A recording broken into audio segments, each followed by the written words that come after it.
जिंदाबाद जिंदाबाद जिंदाबाद साझा संघर्ष जिंदाबाद जिंदाबाद जिंदाबाद लूटो टोला की सरकार मुर्दाबाद मुर्दाबाद मुर्दाबाद केंद्र की सरकार हो मुर्दाबाद हरियाणा सरकार मुर्दाबाद मुर्दाबाद मुर्दाबाद काम पक्का नौकरी कच्ची नहीं चलेगी नहीं चलेगी नहीं चलेगी काम पक्का नौकरी कच्ची नहीं चलेगी नहीं चलेगी नहीं चलेगी इंकलाब जिंदाबाद जिंदाबाद जिंदाबाद साझा संघर्ष जिंदाबाद जिंदाबाद जिंदाबाद साझा संघर्ष जिंदाबाद जिंदाबाद जिंदाबाद इंकलाब। नमस्कार जी, मेरा नाम धर्मवीर सिंह लवान है। मैं हरियाणा इंटर का सेक्रेटरी जनरल हूँ और बिल्डिंग कंट्रैक्शन का स्टेट प्रेसिडेंट हूँ। आज की जो ये हड़ताल है, यह हिंदुस्तान की सभी ट्रेड यूनियन, सभी कर्मचारी संगठन, सभी किसान संगठन एक मंच पर होकर पूरे भारत बंद को आह्वान का एक मैसेज दिया गया है। उसको कामयाब करने के लिए हर वर्ग इस केंद्र सरकार, राज्य सरकार से परेशान है। तो पूरा वर्ग आज एक मंच पर होकर 2 दिन की पूरा भारत बंद के आह्वान को लेके हर तहसील वाइज, हर ब्लॉक वाइज, हर ज़िले में आज का ये प्रोटेस्ट है, प्रदर्शन है, जिसको लेके आज हम पूरे भारत बंद के आह्वान को पूरा कामयाब करने के लिए आज इकट्ठे हुए हैं। और आज क्यों इकट्ठे हुए, क्यों बंद करने की ज़रूरत पड़ी है कि इस देश में श्रम कानूनों को ख़त्म किया जा रहा है और हमारे जो न्यूनतम वेतन है जो वो कम से कम 24,000 रुपये होना चाहिए, क्योंकि आज महंगाई इतनी हो चुकी है, बेरोज़गारी हो चुकी है और हमारी जो नए बेरोज़गार के अंदर इतनी बेरोज़गारी होगी कि हर महकमे के अंदर ठेकेदारी प्रथा शुरू कर दी गई है। फैक्ट्रियों को लाने के लिए श्रम कानूनों में 12 घंटे ड्यूटी करने जा रहे हैं।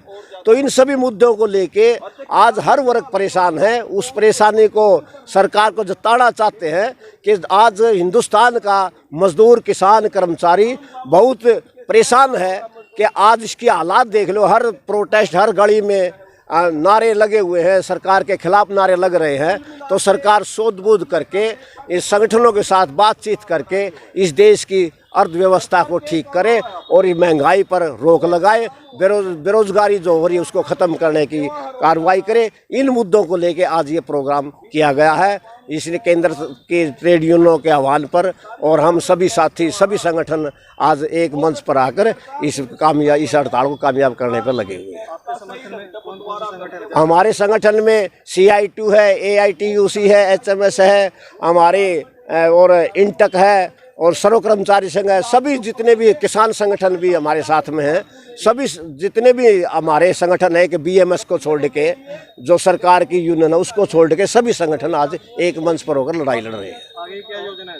आगे की योजना ये है, जैसे हमारी केंद्रीय हमारे प्रधान हैं, केंद्रीय नेतृत्व है, जैसे भी हमारे को आदेश करेगा उसको हम बढ़ चढ़ कर फॉलो करने का कामयाब करेंगे। और भवन निर्माण के मजदूर भी बड़े परेशान हैं, उनकी भी हम लड़ाई लड़ रहे हैं। उनका भी एक संयुक्त मोर्चा बनाया गया है पूरे प्रदेश का। उसके लिए भी आए दिन ना तो किसी मजदूर का पंजीकरण हो रहा है, ना किसी मजदूर को कोई कल्याणकारी योजना का बेनिफिट मिल रहा है। सिस्टम को उल्ट तरीके चलाया जा रहा है। सरकार से 2-3 बार बात कर ली है, लेकिन उस बात का अब तक कोई नोटिफिकेशन नहीं आया है।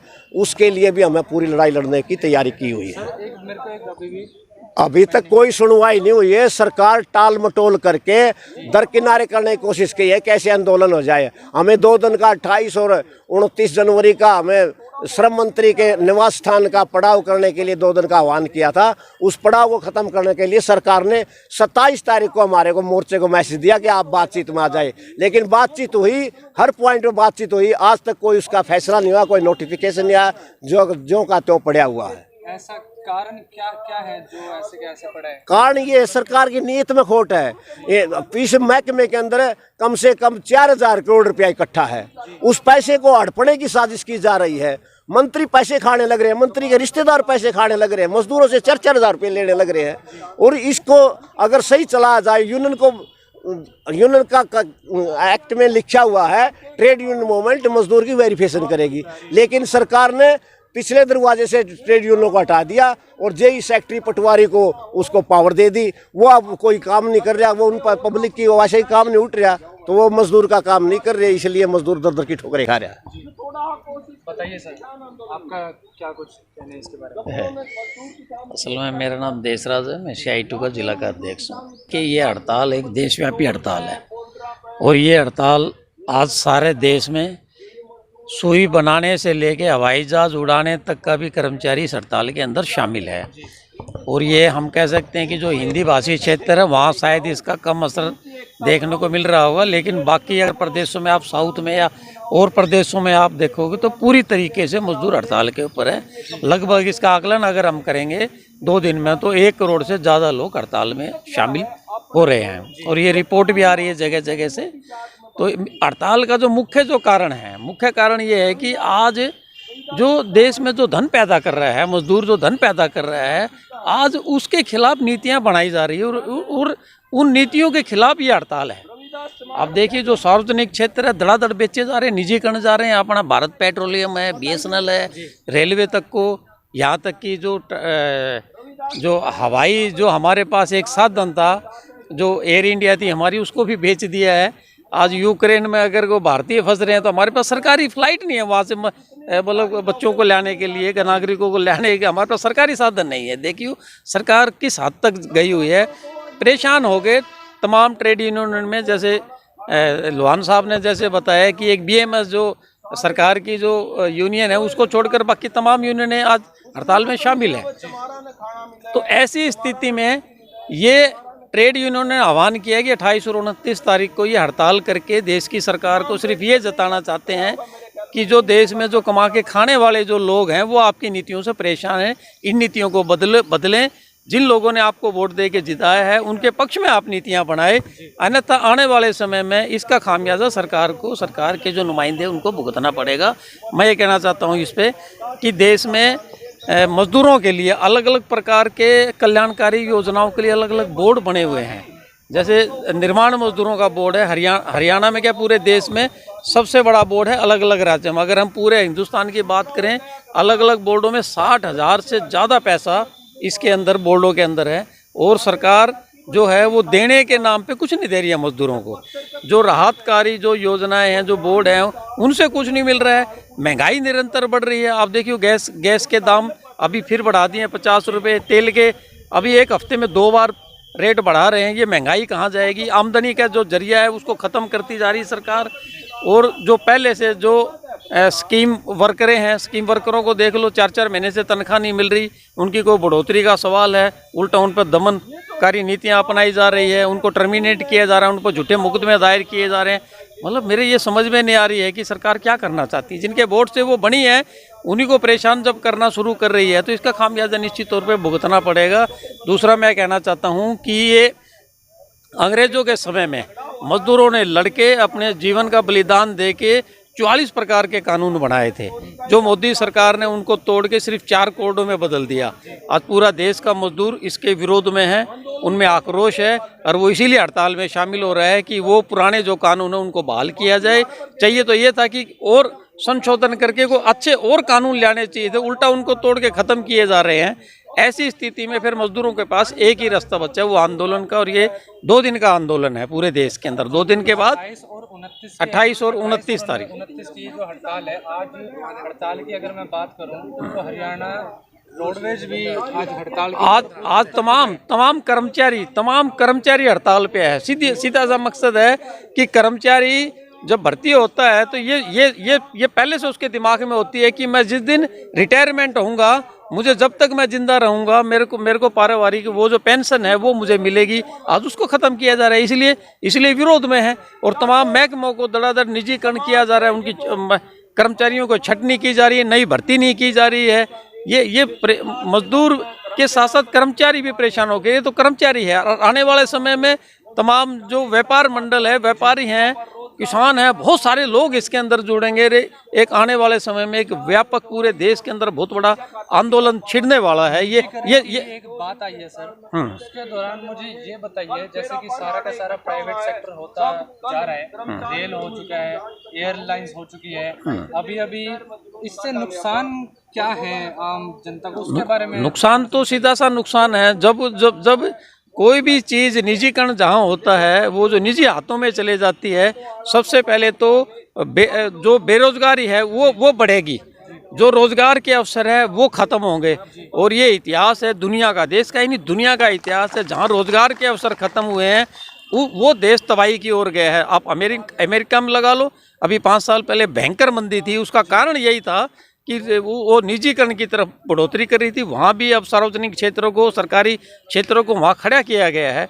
और ये आज से नहीं 200 साल पहले से ही ये तय हो गया था कि जो जितना निजीकरण जितना भी बढ़ेगा, देश कंगाली की तरफ बढ़ेगा, बदहाली की तरफ बढ़ेगा, और वही हिंदुस्तान में होने जा रहा है। इसलिए देश की जो जनता है, देश का जो मजदूर है, वो निश्चित तौर पे ऐसा नहीं होने देगा। इसलिए 2 दिन की हड़ताल में भी शामिल हो रहे हैं। चैनल के माध्यम से क्या अपील करना है? हम इस चैनल के माध्यम से ये अपील जरूर करना चाहेंगे कि हरियाणा सरकार जो खासकर जो हमारी स्कीम वर्करें बहनें हैं, जो उनके ऊपर जो दमनकारी नीतियाँ जिस प्रकार से अपना रही हैं, वो बाज आए। उनको जो टर्मिनेट के आदेश दिए हैं उनको वापस लिया जाए, झूठे मुकदमे वापस लिया जाए। वो जो हड़ताल पे जितने दिन शामिल रहे उनको तनख्वाह के साथ बातचीत करके उनको दोबारा से ड्यूटी पे, उनके जो तमाम मुद्दे हैं उनकी बात मानते हुए दोबारा से ड्यूटी उनकी बहाल की जाए, उनको दोबारा से ड्यूटी पे लिया जाए। दूसरा मैं कहना चाहता हूँ कि मज़दूरों के खिलाफ जो कानून लेके आए हैं वो वापस होने चाहिए, और तमाम तरीके की जो जनविरोधी जो नीतियां हैं वो वापस लेनी चाहिए। लोगों के हक में नीतियां बनाई जानी चाहिए। इस चैनल के माध्यम से ये संदेश हम देना चाहते हैं। नमस्कार जी, मेरा नाम कृष्णा जांगड़ा है। मैं आंगनवाड़ी वर्कर हेल्पर यूनियन की जिला उप प्रधान हूँ। और आज जो हमारी ये हड़ताल है, राष्ट्रव्यापी हड़ताल है, इसको लेकर हम यहाँ इकट्ठे हुए हैं। हमारी हड़ताल तो 8 दिसंबर 2021 से चली हुई है। जो सरकार से हमारी 7 बार वार्तालाप हो चुकी है। सरकार दमनकारी नीतियां अपना रही है, बात सुनने के लिए हमारी तैयार नहीं है। उन्होंने 2018 में घोषणा की थी, आपको कुशल और अर्धकुशल का दर्जा दूंगा और महंगाई बता दूंगा। तो उन्होंने, और मुख्य प्रधानमंत्री हमारे देश के राजा है, उन्होंने कहा आंगनवाड़ी वर्कर बहुत निचले स्तर पर काम कर रही है, तो मैं इनको 1500 वर्कर को और 750 हेल्पर को तोहफे के रूप में दे रहा हूँ, और आने वाली दिवाली आप जगमग दिवाली मनाएंगी। तो उन्होंने ये घोषणा करके उन्होंने आज तक हमारा ये नहीं दिया है। हमने बार बार ये मांग ज्ञापन दिया उनको भी, हमारी आपने जो बात मानी है वो हमारी लागू कर दीजिए। उन्होंने मना कर दिया। हमारे प्रदेश के राजा है, उन्होंने कहा पहला राज्य होगा जो कुशल और अर्धकुशल का दर्जा दे रहा हूँ। जब 29 दिसंबर को हमारी वार्ता हुई तो उन्होंने कह दिया ये तो मैं लागू नहीं कर सकता। जिस टाइम मैंने घोषणा की थी उस टाइम तो मैंने जोश जोश में होश खो दिया था, मेरी ज़बान फिसल गई थी। अब मैं ये नहीं देना चाहता हूँ। तो हमने 8 दिसंबर से तालाबंदी हड़ताल की हुई है। सरकार दमनकारी नीतियाँ अपना रही है। हमें हड़ताल के दौरान हमारी वर्करों को टर्मिनेट किया है, उन पे ऊपर केस दर्ज किए गए हैं। हम उनसे कहना चाहते हैं, एक तरफ तो बेटी बचाओ और बेटी पढ़ाओ का नारा लगा रहा है सरकार लगा रही है, और इधर बेटियां सड़क पे बैठी है। तो हम इस मीडिया के माध्यम से कहना चाहते हैं, सरकार इस दमनकारी नीतियों को छोड़े और वर्करों की बात माने, और हमारा ये मांग है ना पूरी करे, और इन बहनों को काम पर वापिस ले आया जाए। आपने अभी बताया कि केस भी दर्ज किए गए हैं। हाँ जी। तो किस प्रकार के केस जी, ये सरकार ने मान ली 406 का भी केस उन्होंने दर्ज किया है। इस तरह कई उन पे धारा लगी हुई है। तो कहती है ये मान ली इनकी सेवा समाप्त करो।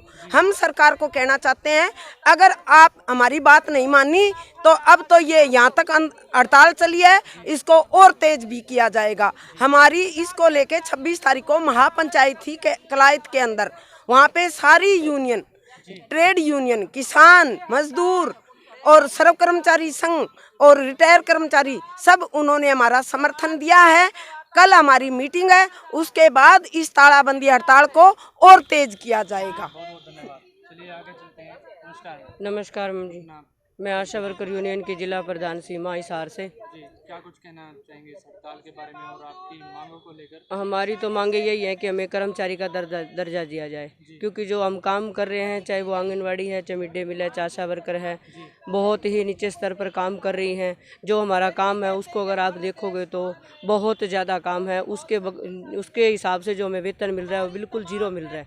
हम तो सरकार से यही मांग करते हैं कि हमारी इन मांगों को जल्द से जल्द पूरा किया जाए, वरना इसका खामियाजा सरकार को भुगतना पड़ेगा। ये 28 और 29 की हड़ताल है और इसमें हमारे साथ सभी ट्रेड यूनियन के सभी आए हुए हैं। एक BMS की यूनियन को छोड़ के बाकी सभी यूनियन हमारे साथ हैं। सरकार को सोचना चाहिए, कभी पेट्रोल के दाम बढ़ा देती है, कभी तेल के दाम बढ़ा देती है, गरीबों को कोई काम नहीं दे रही और ऊपर से फिर सरकार ऐसी नीतियां अपना रही है, किसी पे केस दर्ज, आशा वर्करों पे केस दर्ज हो गए, आंगनवाड़ी वर्करों पे केस दर्ज हो गए, वैसे कहते हैं बेटी बचाओ बेटी बढ़ाओ, या बेटियां या रोड पे अच्छी लग रही है क्या? हम तो सरकार को आपके माध्यम से यही बताना चाहते हैं, समय रहते आपको भगवान सुध बुद्धि दे और आप हमारी मांगों को पूरा करें। मैम, अभी अभी आपने बताया एक यूनियन आपके साथ में नहीं आई, तो वो क्यों नहीं आई, क्या कारण है वो आपके साथ में नहीं है, या फिर इसके बारे में? वो सरकार की यूनियन ही है, BMS की यूनियन होती है, जो वो सरकार की ही यूनियन है, इसलिए वो हमारा साथ नहीं देती, क्योंकि वो सरकार की ही बनाई हुई यूनियन है, इसलिए वो हमारे साथ नहीं है। आप उसके भी खिलाफ हैं मतलब? बिल्कुल जी, हम उनके भी खिलाफ हैं। जो हमारा साथ नहीं देगा, उनको भी पता है कि हम कितना काम कर रहे हैं, संघर्ष कर रहे हैं, उसके बाद भी वो उनका सरकार का साथ दे रही है, तो हम तो उनको भी कहते हैं कि हमारे साथ मिल जाओ, वरना वही बात है फिर सरकार जो करेगी वो एक वही यूनियन है जो उनका साथ दे रही है, बाकी सब यूनियन आज रोड पर है। विगत दिसंबर से आप लोग सड़कों पे हो, रोज प्रदर्शन कर रहे हो और इतना लंबा समय हो चुका है, क्या लगता है आपको, आपकी मांगे कब तक मान ली जाएगी?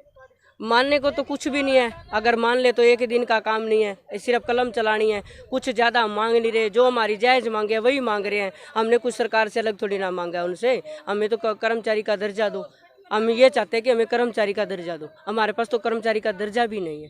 कहीं आप हताश तो नहीं हो रहे? नहीं, हम हताश नहीं हो रहे, ऐसे मत समझे सरकार की हम हताश हो जाएंगे। हमारे को अगर हम आंगनवाड़ी और आशा वर्कर में नहीं थे तब भी हम रोटी खा रहे थे, रोटी अब भी खा रहे हैं, लेकिन ये है कि हताश नहीं होंगे, हम इसको और भी ज़्यादा आगे बढ़ाएंगे।